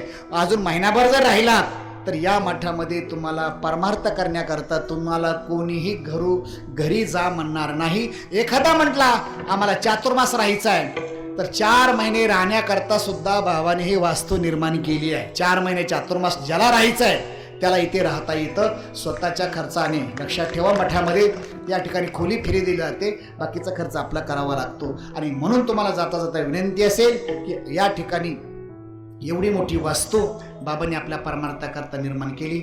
लक्षात ठेवा, भूतकाळामध्ये कोणी काम करू शकणार नाही, भविष्य काळामध्ये कोणी काम करू शकणार नाही. एवढी मोठी वास्तू बाबांनी केली. आज आळंदीमध्ये बघितलं, पंढरपुरामध्ये बघितलं, आज तर आपल्या दिंडीचा साहेब उच्चांक झाला. यावर्षी दिंडीमध्ये दरवर्षीपेक्षा लोकांच्या भावना आहेत, माझी भावना नाही आहे. लोकांच्या भावना म्हणजे आम्हाला या ठिकाणी तुमचे आशीर्वचन असतात. तर लोक सांगतात की दरवर्षी आहेच, पण दरवर्षीपेक्षा यावर्षी सोहळ्यामध्ये माणसं जास्त आहेत. पण माऊलीच्या सोहळ्यामध्ये सर्वात जास्त म्हणून ज्या दिंडीकडे पाहण्याचा दृष्टिकोन अख्ख्या सोहळ्यामध्ये आहे. कोणत्या झाडाखाली बसा, कुठल्या दिंडीतला? केंद्रीय महाराज बाबावाली मोठी दिंडी आहे. कुठल्या दिंडीतला आहे? केंद्रीय महाराज दिंडीतला. तिथं फार मोठं भजन चालतं. कुठल्या दिंडीत आहे? तिथे फार मोठं भजन चालतं.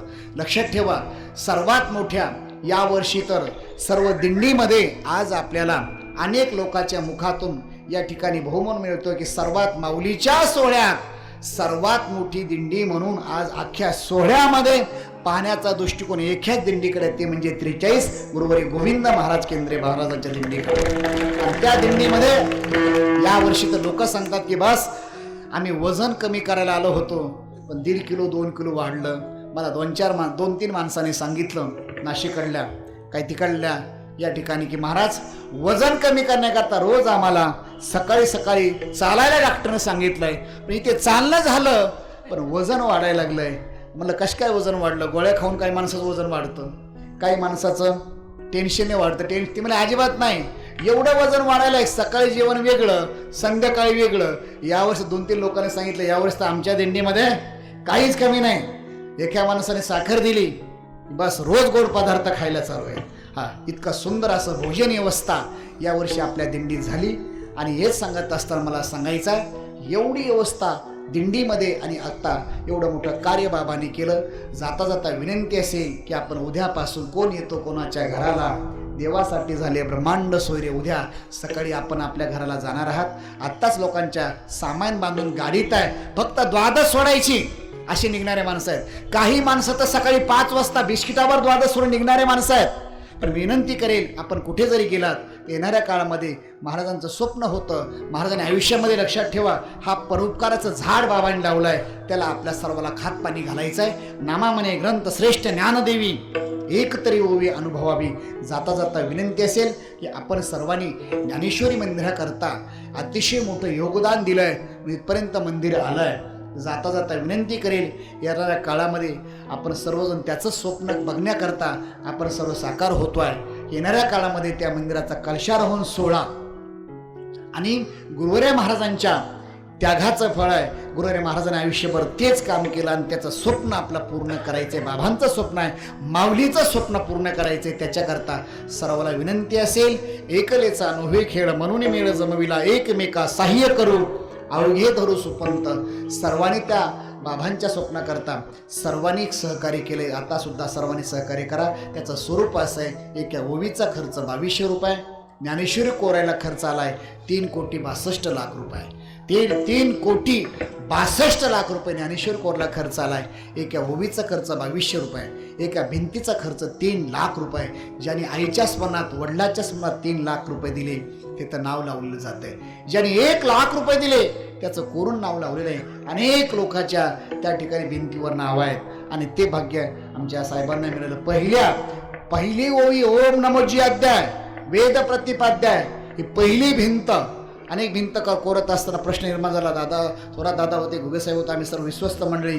पहिली भिंत कोण घेणार आहे, पहिली भिंत कोण घेणार आहे म्हणायच्या अगोदर या ठिकाणी साहेबांनी सांगितले की जे तुम्हाला पैसे द्यायचे ते फक्त आकडा सांगा, 3 लाख रुपये या ठिकाणी पहिली भिंत आहे. अशा अनेक लोकांच्या भिंती आहे, जवळ इथे बऱ्याच लोकांच्या भिंती आहेत जवळजवळ.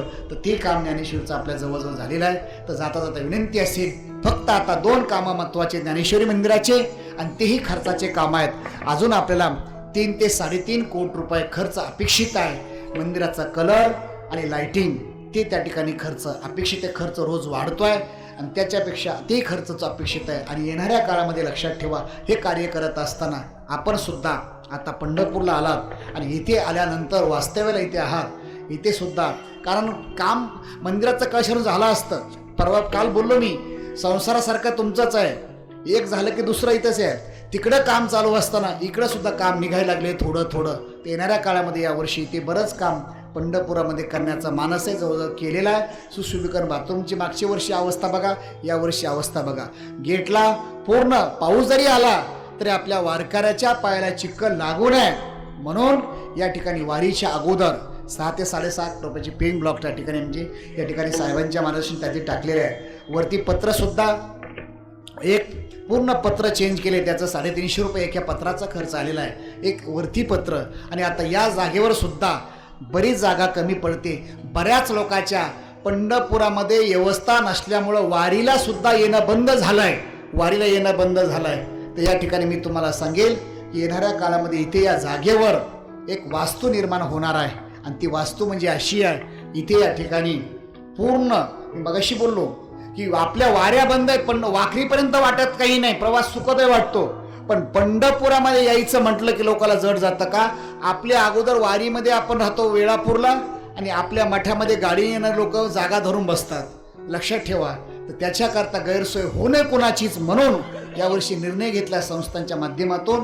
येणाऱ्या काळामध्ये या जागेवर एक मोठी वास्तू निर्माण करायची आहे. ती वास्तू म्हणजे की तुम्हाला येणाऱ्या काळामध्ये बाहेर जायची गरज नाही, एकदा सगळा रूममध्ये सगळ्या सुविधा तुम्हाला कशा मिळतील याची व्यवस्था करण्याकरता इथे नवीन वास्तू मिळणार आहे, बनवायची आहे. त्याचं स्वरूप असं आहे निवारा करता. तर या ठिकाणी सुंदर अशी ते बिल्डिंग बनवून या ठिकाणी गरम पाणी लिफ्टची व्यवस्था, आणि ते करत असताना 10 बाय 12ची रूम आहे. त्या रूममध्ये पूर्ण बाथरूम असेल, अटॅच असेल आणि सुंदर अशी व्यवस्था. फक्त जेवढी काही मजुरी आहे त्याचाच खर्च आहे. 12 बाय 20ची जागा आहे, 12 बाय 20 तिथे या ठिकाणी रूम आहे, 12 बाय 20ची रूम आहे. फक्त मजुरी, या जागेत सुद्धा पैसे नाही आहेत. त्याचा खर्च या ठिकाणी 7 लाख रुपये. ज्या भाविकांना आपल्या रूम बुक करायची असेल जवळजवळ, कारण आपल्याला जेवढं तुम्ही लवकर बुक करणार तेवढ्या तुम्हाला रूम या ठिकाणी लवकर पहिला, second floor, first floor, third floor आपल्या रूम मिळल्या जातील. तर विनंती असेल, ज्या भाविकांना 7 लाख रुपये दिले त्यांच्या नावाने इथे एक रूम या ठिकाणी बुकिंग चालू आहे. जवळजवळ 10 ते 12 रूमचे नावं आलेले आहेत पण पैसे आले नाहीत. तर रूम धारकांना माझी विनंती असेल की एका महिन्याच्या आत 2 लाख रुपये आपण संस्थान ॲडव्हान्स, अर्थात या ठिकाणी ऑनलाईन असेल कोणत्याही पद्धतीने आपल्याला जशा पाठवता येतील, ज्याने या ठिकाणी 2 लाख रुपये लवकरात लवकर एका महिन्याच्या आत आपल्याला जमा करायचे, जेणेकरून पुढचे काम संस्थांना करता येतील अशी अपेक्षा व्यक्त करतो. आणि पुन्हा सर्वांना सांगतो, एकदा बिल्डिंग झाली, बाबा सांगायचे घडी गेली की पिढी गेली, पुन्हा आपल्याकडे 10 लाख आले तरी आपला रूम मिळणार नाही. येणारा काळ अवघड आहे. बघा, पूर्वी मठामध्ये येण्याकरता भीती वाटायची, आपल्या मठामध्ये भीती वाटायची. 8-10 वर्ष 15 वर्षापूर्वी येण्याकरता भीती वाटायची. पण आज एवढा मठ जवळ वाटतोय, पांडुरंगाच्या मंदिरापासून फक्त 6 ते 7 मिनिटं सुद्धा लागत नाहीत. आपल्या पुढे 3-3, 4-4 किलोमीटर जागा लोक घेतात, मिळत नाही आहे. तर 7 लाख आता जड वाटतील. लक्षात ठेवा, ज्याच्याकडे पैसे असतील त्यांना विनंती असेल, गावाच्या नावाने खोली घ्या, वैयक्तिक खोली घ्या, कुटुंबाच्या नावाने खोली घ्या. तिथे त्याचं नाव त्या भिंतीवर लावलं जाणार आहे, बोर्डवर त्याच्या नावाने खोली घेतली. आता ज्या लोकांनी खोल्या घेतल्या किती आनंदानं मध्ये खोलीत बसलेत. आज आमच्यासारख्या लोकांना खोल्या आम्ही बाहेर तंबूमध्ये आहेत, आहे की नाही. लक्षात ठेवा, माझी विनंती आहे आपल्याला की सर्वांनी या शब्दाकडे लक्ष द्या. 7 लाख रुपयाला एक खोलीचा खर्च आहे. सर्वांनी त्याच्याकरता सहकार्य करा एवढीच विनंती करतो. आणि जाता जाता आता जवळजवळ या ठिकाणी बोलणं उचित नाही. येणाऱ्या काळामध्ये फक्त सर्वांच्या वतीने आता सर्वकडे आम्ही पोहोचू शकत नाही. एक मधुकरीची जोडी म्हणून आपण दरवर्षी मधुकरी फिरवतो इथे. आता बरेच लोक आहेत बोलणार आहेत या ठिकाणी. याचं अनेक लोकांनी दिंडीमध्ये सहकार्य केलं. आता ज्यांची उपस्थिती लाभली आमच्या मंदिराचे अध्यक्ष साहेब अतिशय तोलामोलाने ते सुद्धा या ठिकाणी अतिशय उत्तम प्रकारे 72, 73, 75 वय असताना सुद्धा केवळ गुरुवरे महाराजांचं प्रेम, महाराजावरची प्रेमाची प्रीती म्हणून या ठिकाणी सेवा स्वीकारतायत. त्या समवेत या ठिकाणी आंधी ते पंढरपूर. आज बघा या ठिकाणी आपण अनेक थोडी अवस्था झाली तरी आपण इकडे तिकडे घरात जातो, पण पूर्ण या ठिकाणी 1 मिनिटसुद्धा वेळ नसताना आंधी ते पंढरपूर माजी आमदार गजेंद्रदादा घुगे साहेबांनी केवळ महाराजांची सेवा म्हणून आंधी ते पंढरपूर वारी चालवून कुठेही कधी हॉटेलमध्ये न जाता एक तंबूमध्ये राहायचं, तंबूमध्येच व्यवस्था असावी आहे त्या परिस्थितीमध्ये, प्रतिकूल अनुकूल परिस्थितीमध्ये साध्य करत असताना आंधी ते पंढरपूर सर्व आम्ही विश्वस्त मंडळी या ठिकाणी करत असताना ते सुद्धा आहेत. आणि आता ज्यांची उपस्थिती लाभली आज यावर्षी आपल्याला सर्वात मोठी दिंडीचा आकडा ज्यांनी या ठिकाणी पूर्ण आंधी ते पंढरपूर तांदूळ दिले. तांदूळ जेवढा काही तांदूळ लागतो यावर्षी 2 लोकांनी तांदूळ दिला. सातपाटी विभाग यांनी मला वाटतं 1 टन तांदूळ दिला होता. नाव मला माझ्याकडे नाही आलेलं, चिठ्ठी माझ्याकडे घरी खोलीत राहिली आहे. तर सातपाटीच्या वतीने 1 टन तांदूळ दिला. आणि यावर्षी आंधी ते पंढरपूर जेवढा काही तांदूळ दिंडीला लागला या ठिकाणी तेवढा तांदूळ मागच्या वर्षी आश्वासन दिलं होतं बरडला. हरदास ताटे सेमी गेवराई यांनी 2.5 लाख रुपयाची देणगी यावर्षी तांदूळ लागून तांदूळाचा खर्च होऊन सुद्धा 1 लाख रुपये दुसरी पावती फाडली. त्यांच्याकरता जोरात एकदा टाळी वाजवा. आणि सातपाटीच्या लोकांकरता सुद्धा एकदा जोरात टाळी वाजवा. आणि पूर्ण आंधी ते पंढरपूर 5 वर्ष जेवढी काही साखर लागेल तेवढी कोपरगाव ग्रुपने दिली, त्यांना धन्यवाद देतो. बघा असं पाणी आलं म्हणजे आता बरं अवस्था आपल्याला वाटली लवकर खोल्या सुरू होणार आहेत आपल्या. तर पुन्हा एकदा सर्वांना धन्यवाद देतो. माऊलीचं भजन होईल आणि भजन झाल्यानंतर एक छोटीशी मधुकरीची झोळी. आज समाज मोठा आहे, एक छोटीशी झोळी आपल्या फिरवत असताना सर्वांनी थोडं खिशामध्ये हात घालायचे. का माझ्याकरता नाही आहे, पंढरपुरामध्ये दान करायचं असतं तसं आपण कापूस वेचतो ना, तसं माऊलीच्या या पत्राकरता आपल्याला या ठिकाणी जेवढं काही सहकार्य करता येईल तेवढं. अरे दोघं तिघे पुढे या, सर्वांनी उपरने घ्या मागे. एक या ठिकाणी सर्वांनी एक इकडे व्याख्यान चालू होईल. या ठिकाणी सर्वांनी शेवटपर्यंत जायचं, कोणी उठायचं नाही. पाणी आलं तरी थोडंसं शेवटपर्यंत महिला दोघे तिघे उठा. कोणी आपल्या सातपाटी मुरबा थोडंसं उपरने हातातलं वस्त्र असेल महिलामध्ये फिरवायचं आहे. प्रत्येकाने त्या मधुकरीच्या जोडीमध्ये एक जेवढं आपल्याला काही शक्य असेल. हा या लोक तिकडून जा रे, खाली बसलेले साधक संस्थेचे तिकडनं जा. या ठिकाणी सर्वांनी पाठीमागे जायचं, कोणी उठायचं नाही. तिकडनं या ठिकाणी गाडी पैसे असतील, खिल्लारी काका शेठच्या गाडीतले काही साधक असतील त्याने सुद्धा तिथे जागा करून या ठिकाणी सर्वांनी थोडं खिशात हात घाला. जसं आपण कापूस वेचतो ना, प्रत्येकाने त्या जोडीमध्ये या ठिकाणी टाकायचे. नंतर अध्यक्ष साहेब 2 शब्द बोलणार आहेत. ज्ञानेश्वर माऊली, ज्ञानेश्वर माऊली, ज्ञानेश्वर माऊली, ज्ञानराज जय जय विठ्ठल. बोलिलेले गुरे वेडे वाकुडे उत्तरे करा.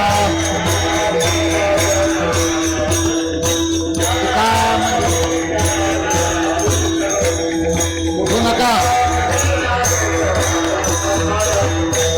करा क्षमा करा. तुका म्हणे ज्ञानेश्वरा